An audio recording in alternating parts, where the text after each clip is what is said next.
You can't sit here, Mom. This table's for family. Her voice cut through the laughter like glass scraping porcelain. Every head at the wedding turned toward me.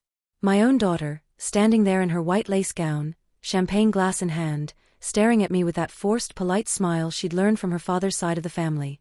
"Excuse me," I said softly, still holding my purse, unsure if I'd heard right. She blinked once, the fake smile flickering. "Oh, I just meant, this table's reserved for close family and the bridal party. We put you near the back so you could see everyone." People laughed, quietly, awkwardly. Someone muttered something about tradition. But I saw it. The smirk behind her words. The slight roll of her eyes toward her new in-laws, the kind of people who wore diamonds to brunch and thought working class meant uneducated. I didn't say anything. Not yet. Because humiliation like that doesn't need a witness, it needs a memory. Her name is Tessa. And she wasn't raised that way. For 28 years, I worked double shifts in a bakery and cleaned offices at night to put her through private school. I'd come home with flour still on my arms, and she'd fall asleep doing homework at the kitchen table. I'd tuck her in and whisper, "You'll have more one day. You'll live better than I did." And she did. She climbed out of my world so fast she forgot whose shoulders she stood on. At the wedding reception, the air reeked of money, crystal chandeliers, imported roses, and a string quartet playing for people who didn't even listen. Tessa looked beautiful, radiant even.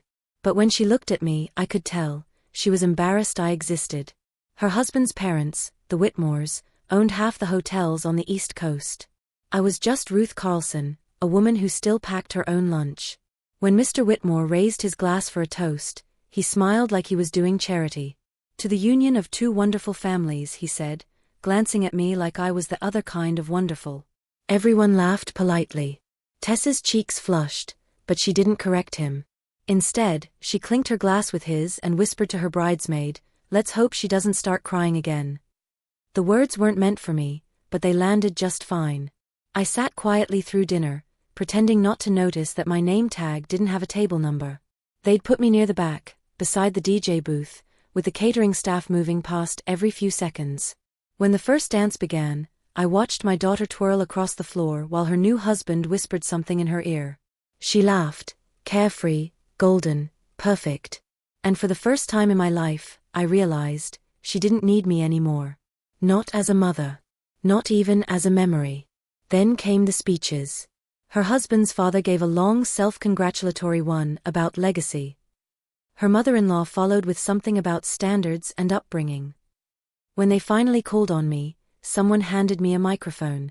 "Just say something short," Tessa muttered, still smiling for the cameras. I stood, my heart pounding. Everyone turned toward me, hundreds of faces I didn't know, all waiting for a spectacle. "I just want to say," I began softly, "that I'm proud of you, Tessa. You've built a life most people only dream of. I may not have much, but every loaf of bread I baked, every night I stayed up working, it was for this moment, to see you happy." A few people clapped. Tessa gave a tight smile. Then her husband, Gregory Whitmore III, chuckled under his breath. "Guess hard work really does pay off," he said. The guests laughed again. And just like that, my words became a joke. When the music started again, I sat down and stayed quiet. But inside, something cracked, not the kind of crack that breaks, but the kind that lets light through. Because what they didn't know, what not even Tessa knew, was that I hadn't come empty-handed. 2 weeks before the wedding, I'd sold my bakery. It wasn't big, but it had done well, especially after a coffee chain tried to buy out the whole block. I refused at first. But when they offered a final price that could pay off every bill I'd ever had, I said yes. After paying taxes and debts, I still had a little over $3.2 million. I didn't tell anyone. Not even Tessa. I'd planned to surprise her. To gift her and Gregory the penthouse suite I'd quietly purchased under my name, a home overlooking the same skyline she used to dream about as a girl. It was my way of saying, "You made it. We made it." But that was before she looked me in the eye and called me low class. The words came later that night.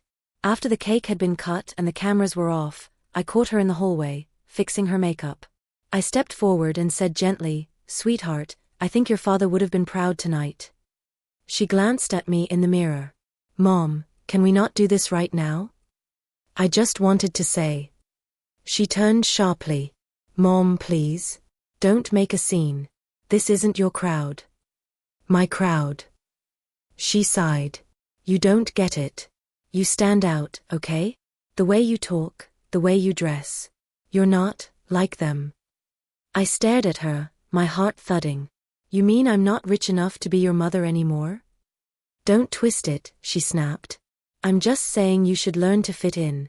You don't have to act so low class all the time. There it was. The betrayal, verbal, clean, unforgettable. She didn't mean it out of hate. She meant it out of shame. But shame cuts just as deep. I smiled, quietly. You're right, I said. Maybe I don't belong here. Her eyes softened for a second, maybe realizing what she'd said. Mom, I didn't. But I was already walking away. Outside, the valet asked if I needed a cab. I handed him my ticket and waited. When my old blue sedan pulled up next to a row of limousines, a few guests whispered, pretending not to stare. I didn't care. Because in the trunk of that car sat an envelope, sealed and waiting, that held the deed to the penthouse I'd bought in Tessa's name. I'd planned to give it to her that night. A home worth more than everything I'd ever owned combined. Now, as I looked back at the glittering lights of the Whitmore estate, I made a decision. That penthouse wouldn't be hers. Not anymore. The next morning, I woke up early. The sun spilled through the blinds of my small suburban kitchen, the one filled with the smell of coffee and the sound of birds, not chandeliers and champagne. And for the first time, it didn't feel small. It felt mine. I made a list on the back of an old receipt. Call real estate agent. Change deed name. Find new tenant. Then, at the bottom, I wrote 4 words that made me smile for the first time in weeks. Deliver the wedding gift. But not in the way she expected. By the end of that day, I'd contacted a property manager. He was polite, a man in his 30s named Eli. When I told him I owned the penthouse at Westbrook Tower, he almost didn't believe me. That's prime property, ma'am. Are you sure you want to rent it out? I smiled. Not rent. Gift. He blinked. Gift? To who?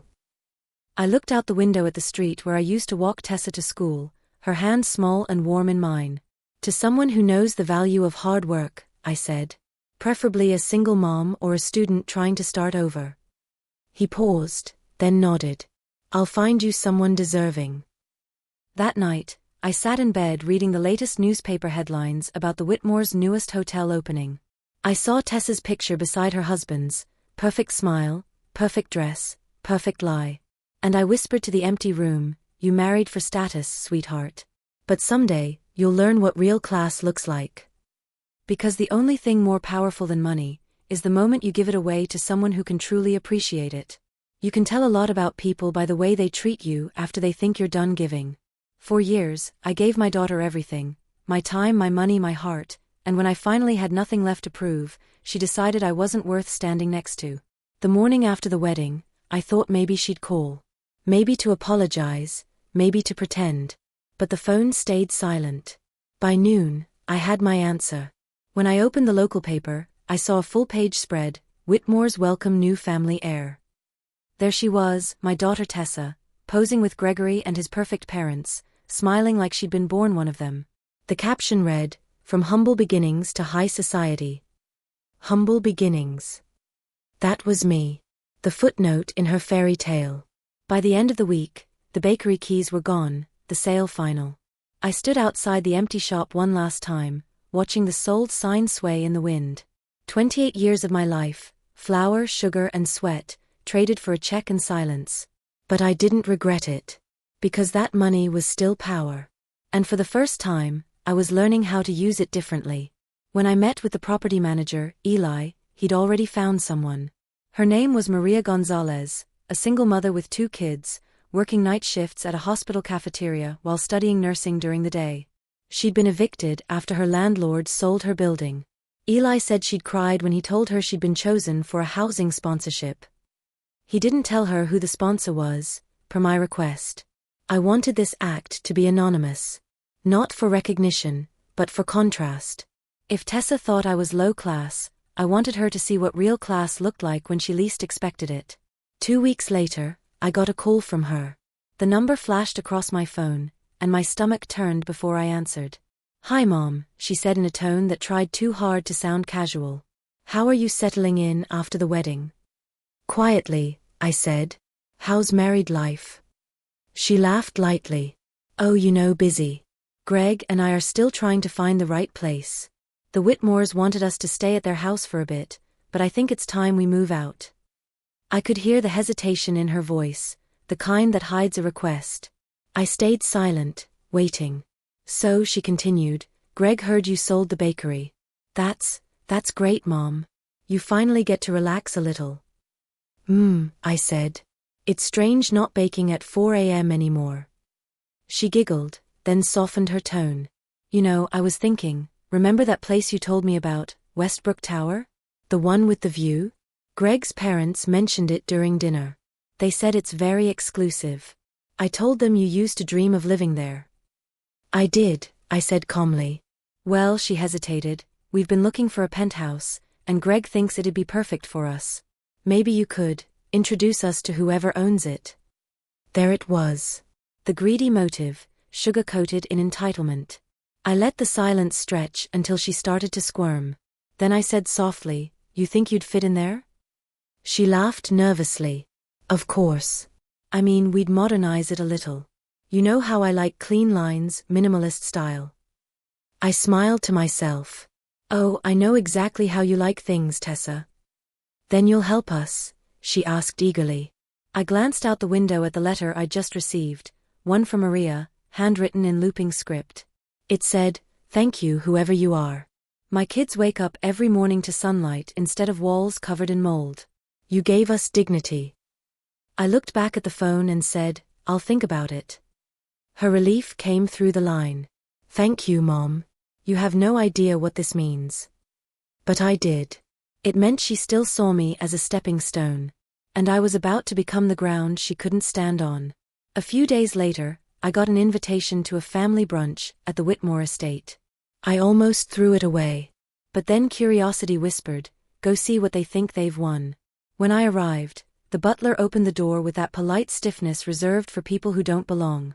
The dining room gleamed with silver and crystal, sunlight bouncing off polished wood, the smell of imported coffee filling the air. Tessa ran up, kissed my cheek, and whispered, "Thank you for coming. Just be yourself, okay?" I smiled. "I always am." Gregory's mother, Evelyn Whitmore, sat at the head of the table. Impeccable posture, diamonds big enough to blind. Across from her, her husband, Richard, flipped through a newspaper like he owned every headline. "Mrs. Carlson," Evelyn said smoothly. "We're so delighted you could join us." "It's Ms., actually," I corrected gently. "And thank you for inviting me." Her smile thinned. "Well, we were just discussing the housing market. Gregory and Tessa are considering a move to the city. You might have heard of Westbrook Tower." "I have," I said. "Beautiful property." Evelyn tilted her head. "Oh yes, our family has a few acquaintances there. Very particular community." Richard chuckled. "Not exactly the place for modest backgrounds." The jab was deliberate. Tessa shifted uncomfortably.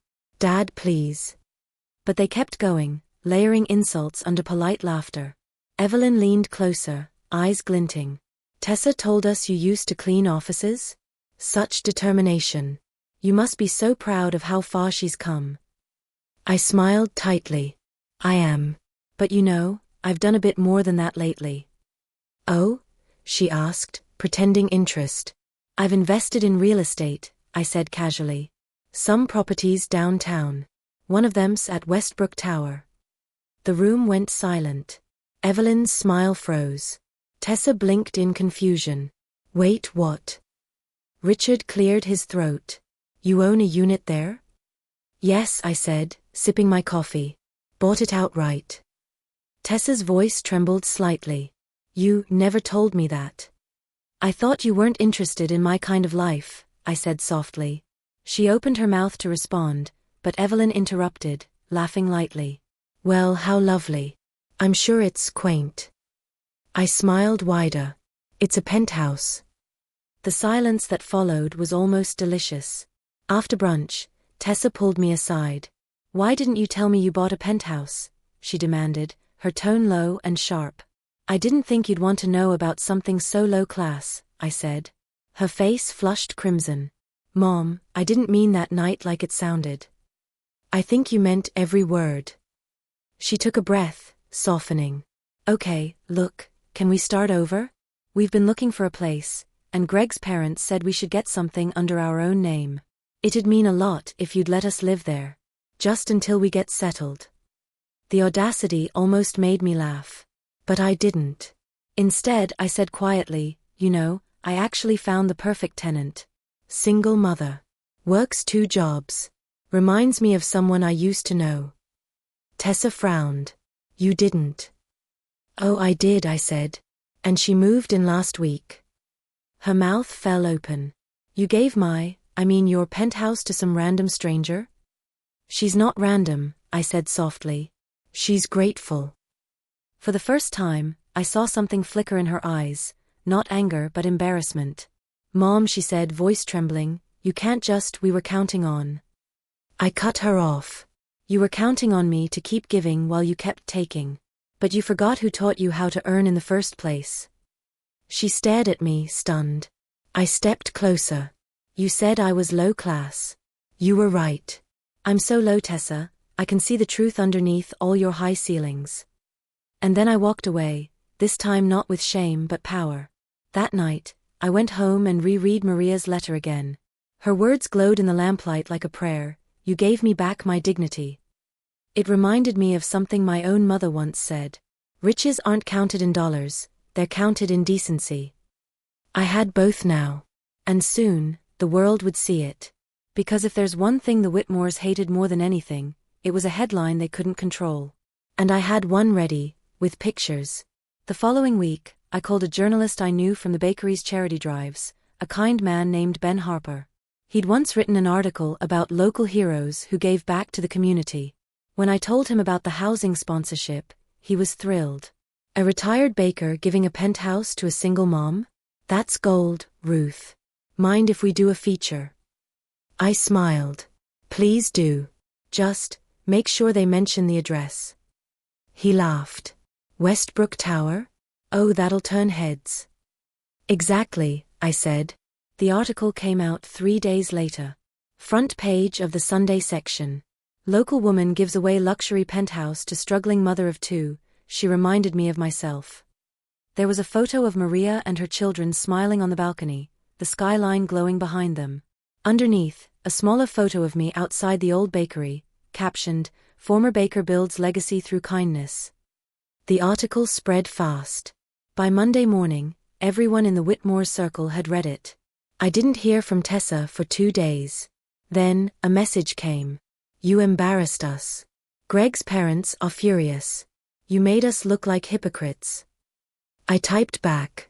Sweetheart, I didn't make you look like anything. You did that yourself. It's funny how quickly people stop returning your calls once the headlines turn against them. By Monday afternoon, my daughter Tessa had gone from a new society darling to the ungrateful heiress who mocked her working-class mother. The local paper's story about my anonymous donation had spread beyond our small city. Within days, it hit lifestyle blogs and morning talk shows. The internet loved the contrast. A retired baker gives away her penthouse to a struggling single mom, while her wealthy daughter and in-laws stay silent. Some online posts even piece the story together: the Whitmore wedding, the rumors, the low-class comment overheard by guests. And just like that, the same people who used to laugh at me were now whispering about her. By Tuesday, I received my first visitor, not Tessa, but her husband Gregory. He arrived in a black Mercedes, suit perfectly pressed, watch gleaming under the sun. I saw him from my kitchen window before the knock came. When I opened the door, he was already smiling that politician's smile, all teeth, no warmth. Mrs. Carlson, he said smoothly, may I come in? It's Ms., I corrected, stepping aside. And sure, why not? You people always seem to show up when there's money involved. His smile flickered, but he recovered fast. I'm here to clear the air, he said. Tessa's been under a lot of stress. You blindsided her. I folded my arms. She blindsided me first, at her wedding. He sighed, looking around my modest living room. Look, what's done is done. But you've caused quite a scene. The Whitmore's name is being dragged through the mud. And frankly, Tessa's reputation is suffering. I leaned on the counter. You mean your reputation is? He didn't deny it. You could fix this, he said finally. One public statement. Say the article exaggerated things. Say you didn't mean to embarrass anyone. I almost laughed. You think I owe you an apology? He took a step closer, lowering his voice. You don't understand how this world works, Ms. Carlson. Reputation is everything. One article might not hurt you, but it can destroy us. And if you're not careful, you'll regret this. There it was, the threat behind the smile. I straightened up. I cleaned bathrooms to feed your wife when she was a child. I can survive bad press. Can you? He exhaled sharply and adjusted his cufflinks. Tessa will call you. Think it over. When he left, the smell of his expensive cologne lingered in my house, artificial and suffocating. I opened a window and let the real air back in. That night, I couldn't sleep. Not because of guilt, but because of what I realized. They weren't just angry. They were scared. The Whitmores had spent decades building their image, old money, flawless manners, spotless reputations. And now one low-class mother with a story had cracked their glass facade. But what they didn't know was that the cracks ran deeper than gossip. Because 3 days earlier, I'd received something unexpected, a letter from the building management at Westbrook Tower. Apparently, when Tessa and Greg applied to buy another penthouse there, after learning mine was off the market, the background checks flagged a discrepancy in their finances. Unpaid credit lines. Fake business filings. Overdrawn accounts. Turns out, Greg's wealth was more family image than actual fortune. And that image was crumbling. On Wednesday, I met with Ben Harper, the journalist who'd covered my story. We met at a small cafe downtown, the kind of place where the waiters still remember your order. Ruth, he said, sliding into the booth. You've got the internet buzzing. Everyone wants a follow-up. You ready to go on record now? I sipped my coffee. Maybe later. For now, I want you to write about the real issue. He raised an eyebrow. Which is? Image, I said. What it costs people to pretend they're better than they are. He smiled. You're talking about the Whitmores. I'm talking about my daughter, I corrected gently. Because she's not cruel, she's lost. And the only way she'll ever find herself again is if the world stops treating her like a porcelain doll. Ben nodded slowly. You want to teach her humility? No, I said. I want her to remember humanity. Later that afternoon, I went to visit Maria at the Penthouse, not as her benefactor, but as a friend. She opened the door, smiling warmly, her little boy clinging to her leg. Oh, Ms. Ruth. I was just making coffee. Come in, please. The place looked alive, toys near the couch, family photos already up, a sketch of the city taped to the fridge. It didn't look like a trophy apartment anymore. It looked like a home. I hope it's treating you well, I said. She laughed. It's more than a home. It's freedom. My kids can breathe again. They sleep through the night. Her voice broke a little. No one's ever believed I deserved something like this. I felt tears prick my eyes. You do. You all do. She hugged me, tight, real, grateful. And that hug reminded me what the Whitmores could never understand. Real class isn't inherited. It's built, one act of kindness at a time. By Friday, the backlash against Tessa and Greg had gone public. A tabloid published an exposé about the Whitmore snobbery at the wedding. Comments flooded social media, people siding with me, calling out Tessa for forgetting her roots. She called that night. Mom, what did you do? She demanded, her voice shaking. I told the truth, I said calmly. You ruined me. Greg's parents are furious. They said I embarrassed the family. They might cut us off. That's between you and them, I said. But maybe it's time you learned what being cut off really means. Her breath caught. You're enjoying this, aren't you? I hesitated. No, Tessa. I'm learning from it. She was silent for a long time before whispering, you should have just given me the penthouse. I closed my eyes. And you should have remembered who gave you everything before that. Then I hung up. Saturday morning, I woke to a knock on my door. When I opened it, Eli, my property manager, stood there looking nervous. "Ms. Carlson," he said, "there's something you should know. Someone's been asking questions about your finances, specifically about how you bought the penthouse." "Who?" He hesitated. "A private investigator. Said he was working for the Whitmores." I smiled faintly. Of course he was. "They're digging," Eli said. "Trying to find a way to discredit you." "Let them," I said. "I have nothing to hide. They can't weaponize the truth." Still that night, I double-checked my accounts and documents, not out of fear but habit. Every receipt, every paper trail was clean. But tucked among the files was something unexpected, a letter from my bank. It confirmed the transfer I'd made after selling the bakery, and mentioned a second transfer made just days later. A withdrawal of $200,000, processed under Tessa's name. My blood ran cold.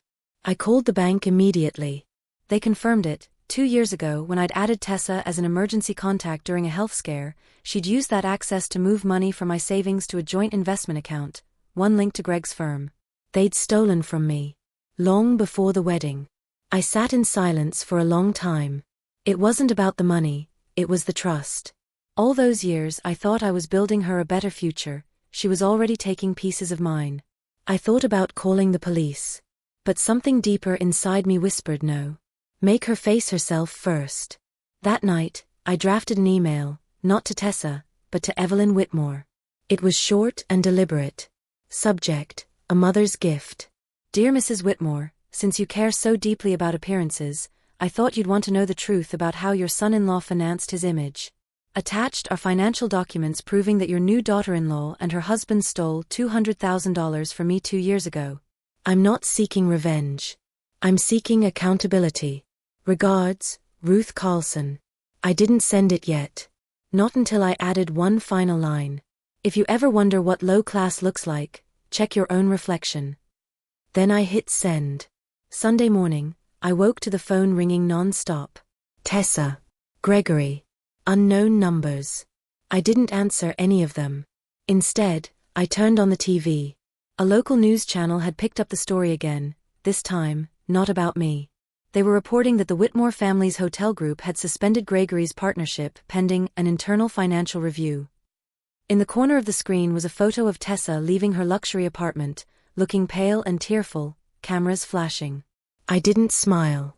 But I didn't cry, either. I simply whispered, maybe now, you'll understand what dignity really costs. That afternoon, there was one last knock on my door.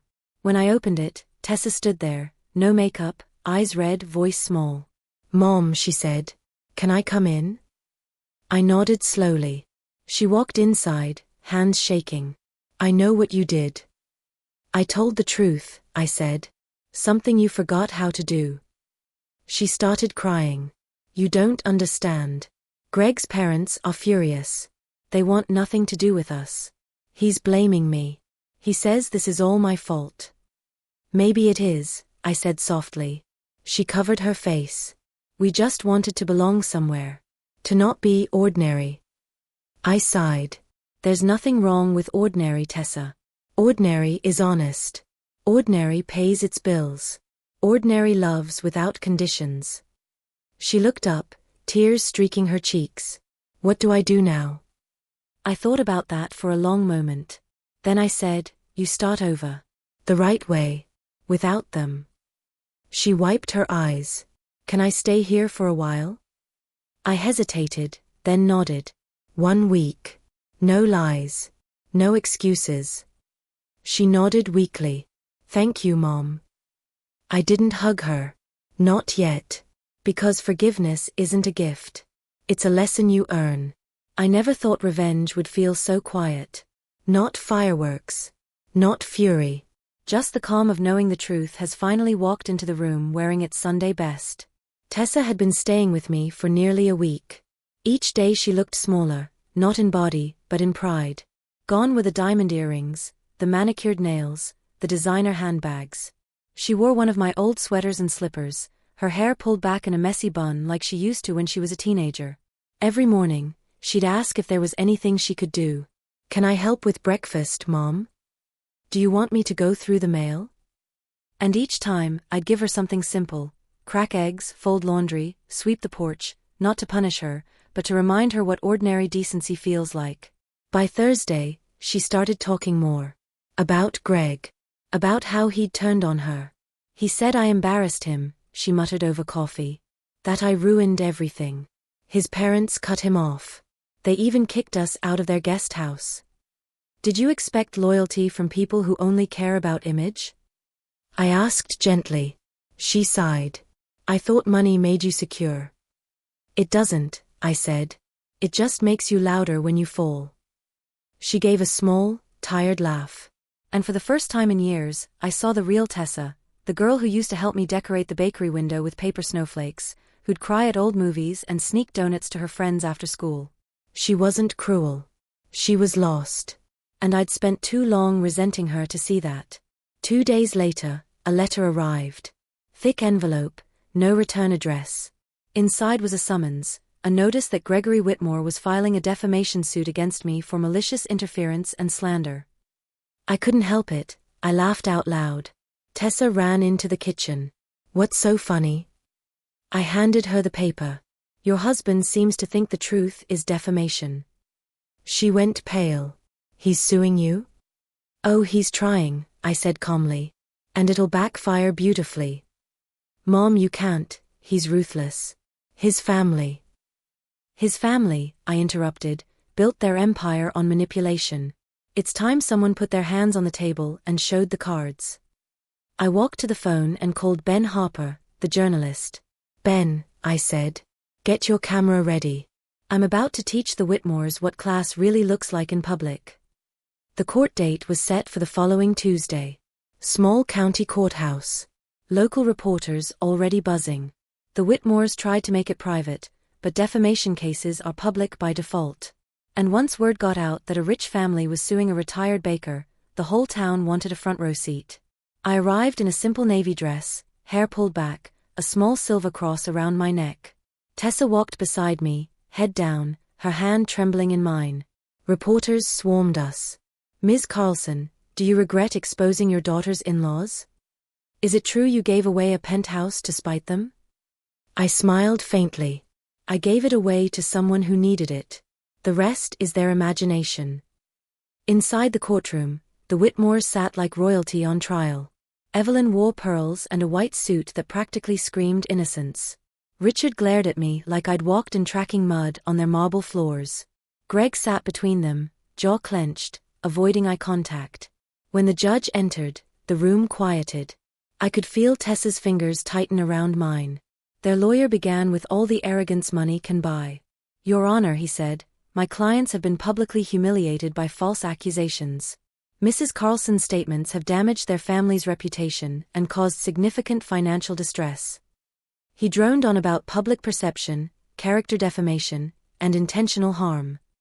The words floated through the air like expensive perfume, all show, no substance. When he finished, my lawyer, a small, sharp woman named Patricia Doyle, stood. "Your Honor," she began coolly, "the truth cannot be defamation. And the truth, as we'll show today, is that the Whitmore family has built its fortune and reputation on deceit." The judge raised an eyebrow. "Proceed." Patricia nodded to me. "Ms. Carlson, please take the stand."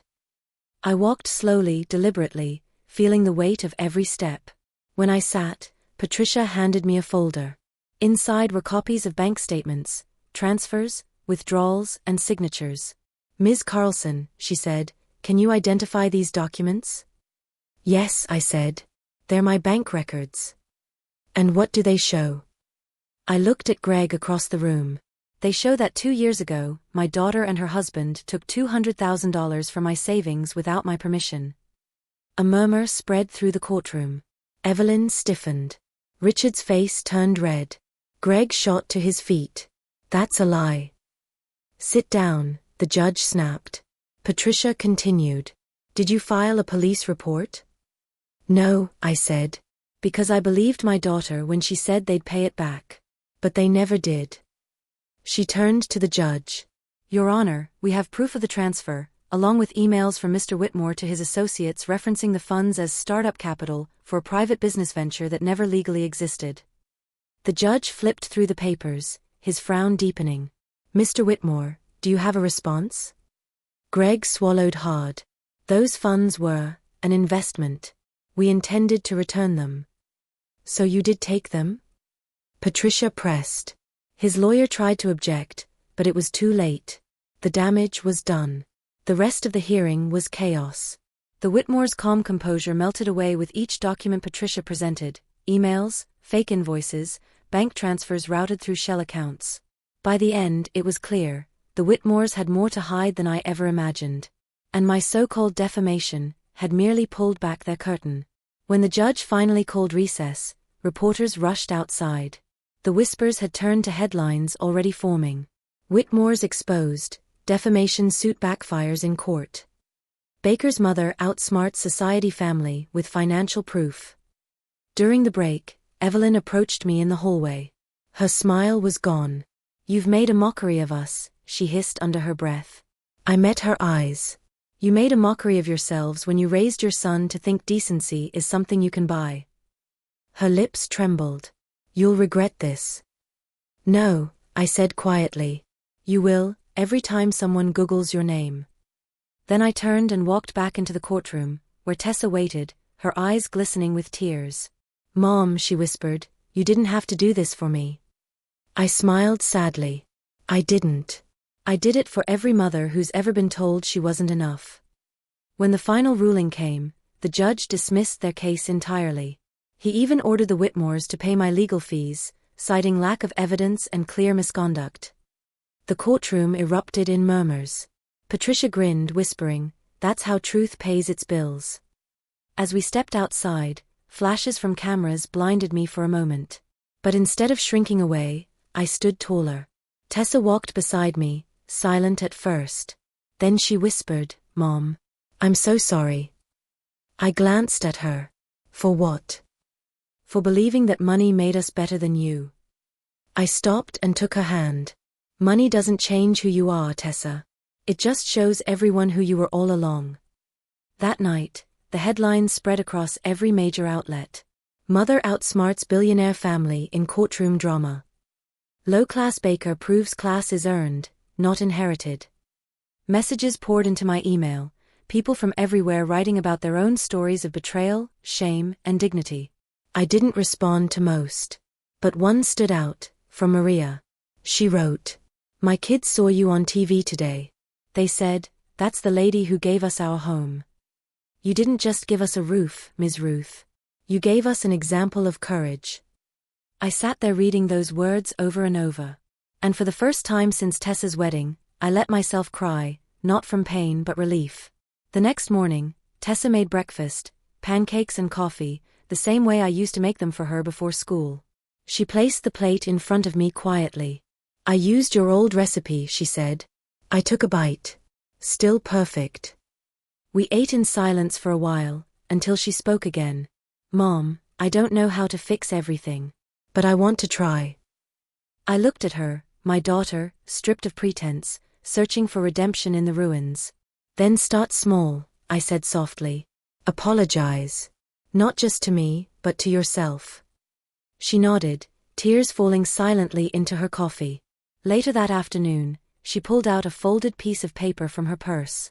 "I was supposed to return this to you years ago," she said, sliding it across the table. It was a cashier's check, $200,000. Uncashed.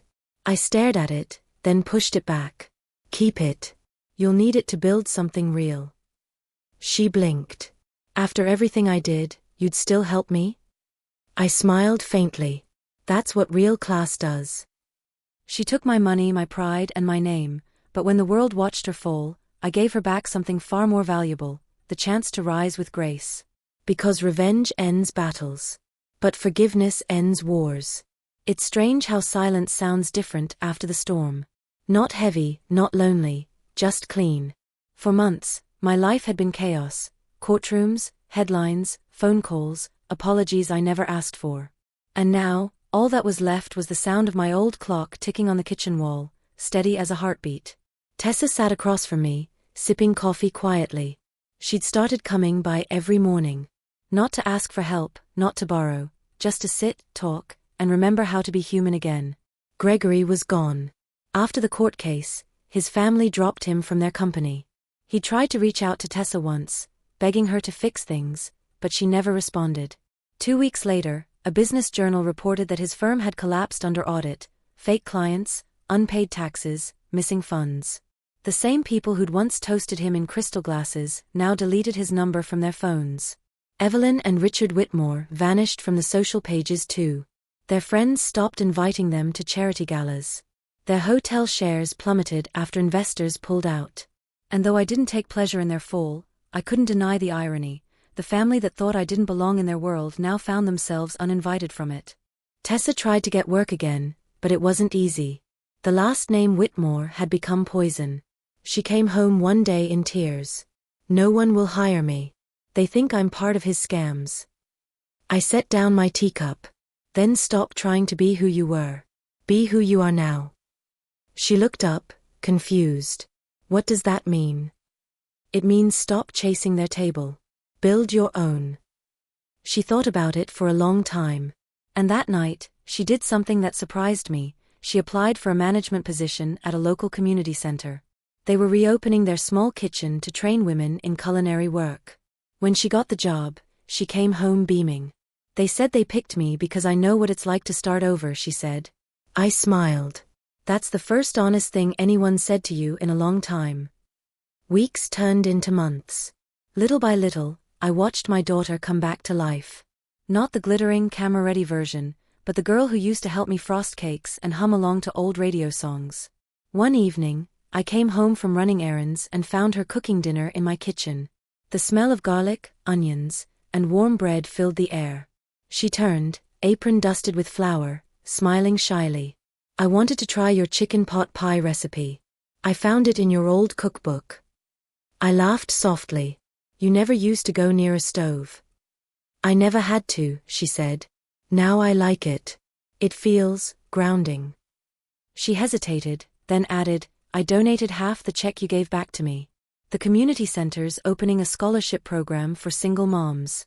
I thought it was time I paid it forward." My eyes filled. She wasn't the same woman who'd sneered at me at her wedding.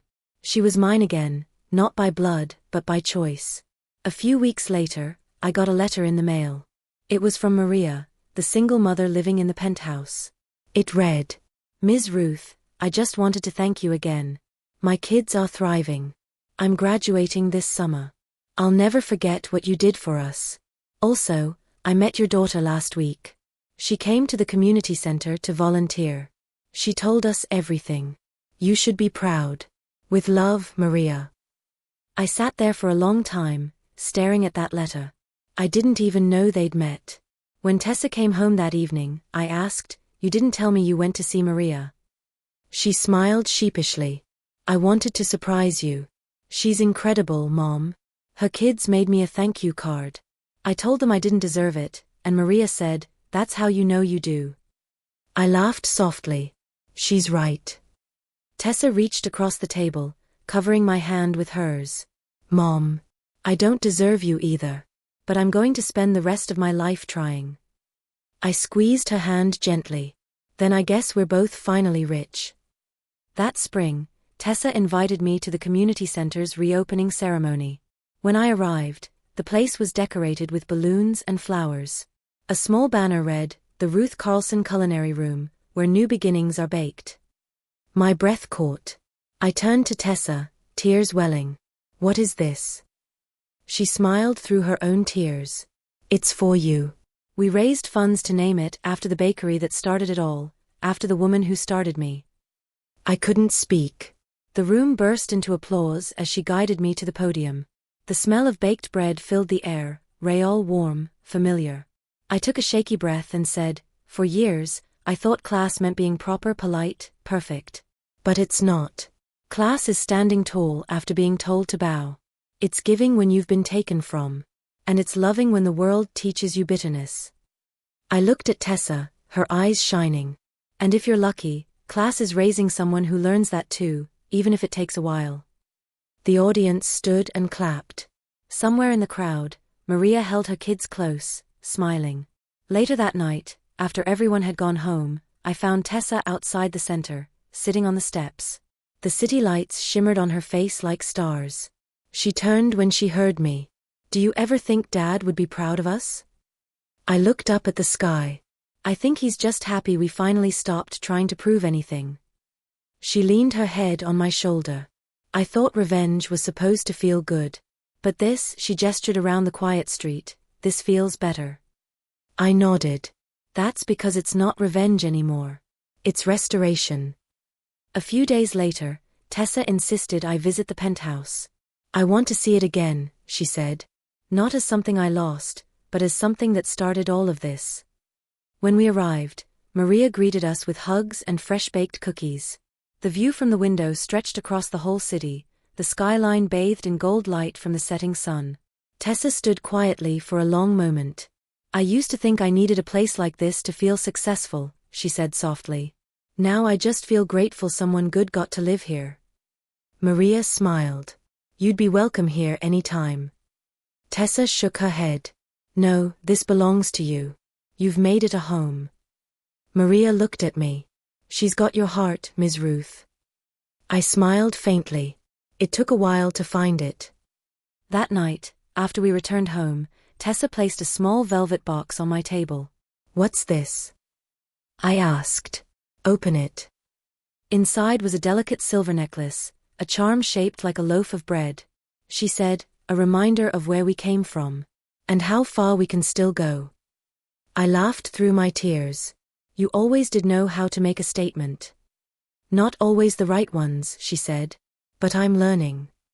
A few months later, the Whitmore's hotels filed for bankruptcy. Rumors of fraud spread, lawsuits followed, and their names quietly disappeared from the society pages. When a reporter called asking if I had a comment, I simply said, "No. Some lessons don't need an audience." Because my victory wasn't in seeing them fall, it was in watching my daughter rise. By summer, Tessa had launched her own small catering business. She named it Second Slice. When I asked her why, she said, "Because everyone deserves one."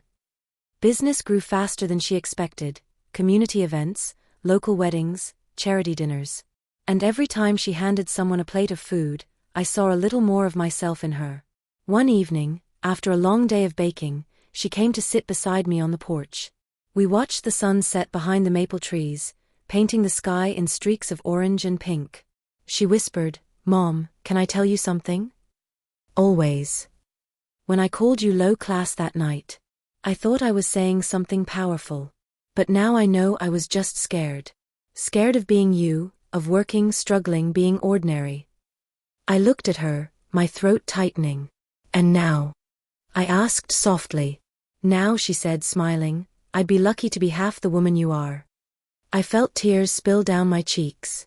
She reached out and wiped them gently. "Don't cry, Mom," she said. "You won." But it wasn't about winning anymore. It was about finishing what love had started. That night, I went to bed wearing the silver bread charm necklace. I looked at the photo on my nightstand, me young and covered in flour, holding a baby Tessa on my hip inside the bakery. We both looked messy. We both looked happy. And I whispered into the dark, maybe class isn't about how high you climb. Maybe it's about who you lift on your way up. She called me low class in front of everyone, but the truth is, I taught her what class really means. Because love doesn't keep score. It keeps receipts, and sometimes, the kindest payback is a second chance. So tell me, if someone you loved betrayed you for pride, would you destroy them? Or teach them how to rebuild?